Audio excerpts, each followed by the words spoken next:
Hey everybody, it's Bill. Hey, today I'm messing around with installing a new wall mount garage door opener. This is the garage door opener I have. It is the Genie, and it's the model number, I believe 6072H-O. I don't know what that all means, but this is the one I bought. Got it off of Amazon. So, started out, all I've done to this point is put the coupling on the opener and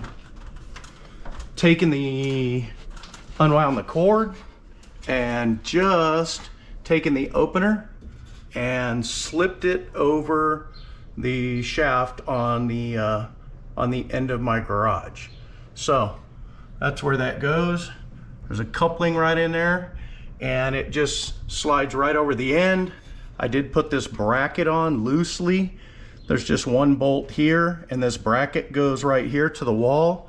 They tell you you want to keep this as level as possible, so I'm going to grab a level and I'm going to check it and see if it's level. So just getting started. Okay, well, here I am, I'm back. I got the unit bolted up. I just put a little bolt right there into the 2x4 and tighten up the bolt on the side of the unit. Right there, it's got a little bolt on it. I opened up the top because I'm going to have to program the up and the down. That's the first thing you do. Temporarily ran my plug over here and plugged it in, and I just used the drill to put in the little lock. This is a little lock that ties into the unit. It's wired in. It's an automatic lock. After your door closes all the way, this will lock, and then when you press to open it, it will unlock. So right here there's a bolt, right here there's a bolt, and then in the middle you just drill your hole for your bolt. They tell you just to go, I think they say 3 inches above a wheel. I think I went like a couple above a wheel. Right now my door is just manually standing up. I have a piece of 2x4 under it. This string right here is hooked right into the bottom of the unit, and all you do is just give this a good tug and you'll hear it click, and that unlocks the door so that you can move your door up and down, you know, and just kind of do what you want. So that's what I'm doing right now. I just tightened these bolts up and I'm just looking at this lock, making sure it works. This is the manual. You can manually lock it if you want, if it's not locked for I don't know what reason. Maybe if the power goes out or something, and it wasn't locked. I have no idea. But they also have this on. This is a manual switch, and there's one over here on the other side, so that if you mount it over here on the other side of your garage door, you can always have access to that also. So I just mounted on this side because this is where my opener is, up there, and also there's some wires right here that you have to connect. So just did that, tighten the bolts on that. Now I have my sensors down here, and I just put one screw in it, and I'm going to go to the other side and I'm just measuring up. I think I've got like 10 inches, something like that, and this is the other sensor. So I'm going to just mount these sensors with one screw, make sure that I have them pivoted right so that they look at each other. But to do that, I'm going to have to put the wiring in too. So I'll be back, I'll get to that.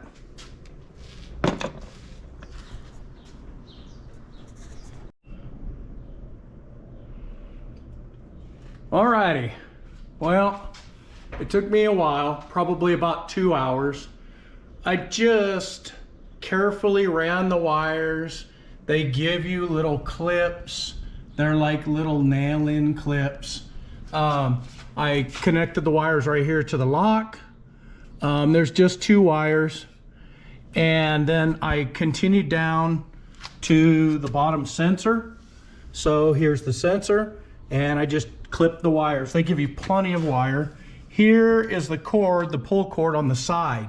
If something happens or you want to just open the door manually, you just take this cord and just pull it. Just pull it down. Just take it, grab it, give it a good tug, and it will unlatch the door and it'll let you operate it manually. I ran one wire straight down. I ran the other wire right across here and just came around these boards, ran them over here to the side, came right down here, all the way down, and just put the 2 wires right here on the sensor. There's a red light on this sensor. There's a green light on the other sensor. All I did for these sensors is I measured up like 12 inches and put a screw in and put them in. When all of the wires, there's a little black plastic cover right here on the opener, on the bottom, right below. I don't know if you can see the wire hanging out. That's just for the remote. But there's a cover right there, and there's just little push connectors, and all you do is take both of your sensor wires, one wire from each sensor, tie them together, and then stick them in the first 2 terminals. And they tell you right in the book where to put them. So that's all you have to do. And then the wire right here for the lock, these wires, none of these have a polarity on them. So you can take either wire from your sensor and either wire from your other sensor coming across here, and just take the 2 wires, you know, the ends of the wires, and just tie one wire, and stick them in there. There's no polarity on them or anything. There is a polarity on this. It says black with white, B with W, B/W. So this wire right here has a little black line on it. I don't know if you guys can see that.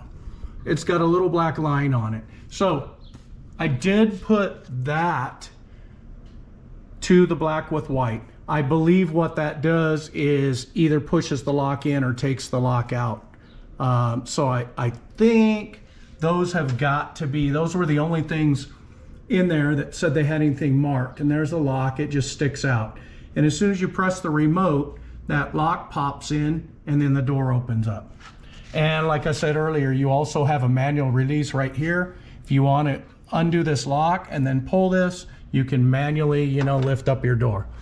So works really good. The instructions are really easy.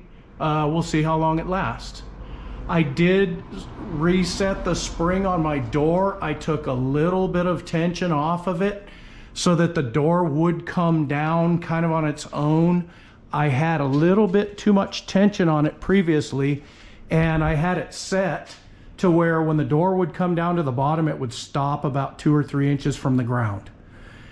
It was real easy to lift up by hand, but I think that was just a little bit too much spring tension. So I took off 2 quarters, which, you know, is just when you stick your bar in and let it come down to the wall, that's a 1/4 turn. So that's how they measure it. They measure it in 1/4 turns. And they say that this is a 7-foot door, so you multiply it by 4, 28. They're saying there should be 28 1/4 turns to have that spring tension set right. It's the height of your door times 4, and that's how many 1/4 turns. So not a bad project all in all. We'll see how long it lasts. I guess that's about it. I guess that's about all I have. I did not go step by step. I know in the video, it's just more of an overall. It was real easy, like I said.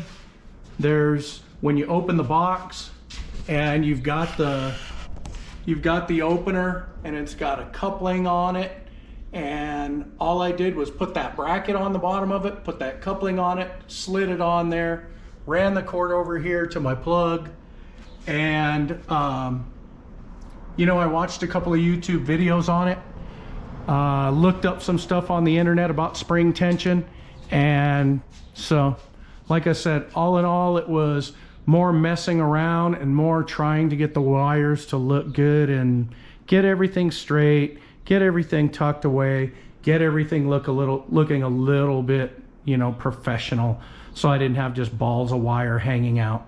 So one thing I did do on this wire for the lock assembly is I just zip tied the little pile of wire in the back of it and just left it there. You don't really see it. It's behind the lock. I didn't really need to do that. It would have been really easy to just snip those wires and leave it like that. So there you go. Few days, took me probably about three and a half days to do this whole job. But I now have a high lift garage door, and I now have a wall mount garage door opener. So pretty nice setup for a couple of days work, and just a little playing around. Redid a couple of things a couple times, like I said, so it wasn't just, you know, a one-day project for me. I did a couple of my days weren't full days working on it either, so had other things going on. So like I said, it'll be interesting to see the longevity of this and if it lasts, and if I have any issues, and if I do, I'll update everybody. So just want to say thanks a lot. Subscribe if you could, like. I need the subscribers. So I hope everybody has a great day, and I hope you're all doing well. So thanks a lot. Blitzmolin out.